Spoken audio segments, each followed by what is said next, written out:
நீலகிரி மாவட்டத்தில் பெய்து வரும் கனமழை காரணமாக கூடலூர் அருகே உள்ள இருவயல் கிராமத்தில் 4வது நாளாக குடியிருப்புகளுக்குள் வெள்ளம் புகுந்துள்ளது. செய்தியாளர் விஜயசுந்தரம் இணைப்பில் இருக்கிறார். விஜயசுந்தரம், வணக்கம். இருவயல் கிராமத்தில் 4வது நாளாக குடியிருப்புகளுக்குள் வெள்ளம் புகுந்துள்ளது, விவரங்களை சொல்லுங்க. வணக்கம்.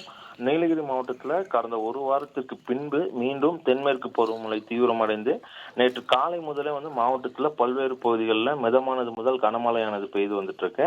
இந்த நிலையில உதகை, குன்னூர், கோத்தகிரி, குந்தா, கூடலூர், பந்தலூர் உள்ளிட்ட தாலுக்கால இரவு முதலே மிதமானது மழையும் கனமழையும் பெய்து வந்துட்டு இருக்கு. இதனால தாழ்வான பகுதிகளில் மழைநீர் சூழ்ந்து வெள்ளப்பெருக்கானது ஏற்பட்டுள்ளது. குறிப்பா உதகை அதன் சுற்றுவட்டார பகுதியில் மற்றும் கூடலூர் அதன் சுற்றுவட்டார பகுதிகளில் அதிக அளவு மழையானது பெய்து வந்துட்டு இருக்கு. முக்கியமா கூடலூர் அதன் சுற்றுவட்டார பகுதிகளில் நேற்று இரவு பெய்த கனமழை காரணமாக இருவயல் பகுதியில் தொடர்ந்து 4வது முறையாக வெள்ளப்பெருக்கானது ஏற்பட்டு குடியிருப்பு பகுதிகள் முழுவதும் வெள்ள நீர் சூழ்ந்து தற்போது வெள்ளக்காடாக காட்சியளிக்கிறது.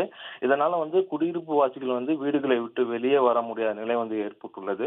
மேலும் இப்பகுதியில கடந்த வாரங்களிலே மழை குறைவா இருந்த போதே இந்த ஆற்றை தூர்வாரி இருக்க வேண்டும். தற்போது 4வது முறையாக வெள்ளப்பெருக்கு ஏற்பட்டிருக்கு என மக்கள் வேதனை தெரிவிச்சிட்டு இருக்காங்க. தொடர்ந்து இங்க இருவயல் பகுதியில் ஏற்படக்கூடிய அந்த வெள்ளப்பெருக்க வெள்ளப்பெருக்கிற்கு நிரந்தர தீர்வு ஏற்படுத்த வேணுங்கிறது இந்த மக்களோட முக்கியமான ஒரு கோரிக்கையாகவும் இருந்து வந்துட்டு இருக்கு.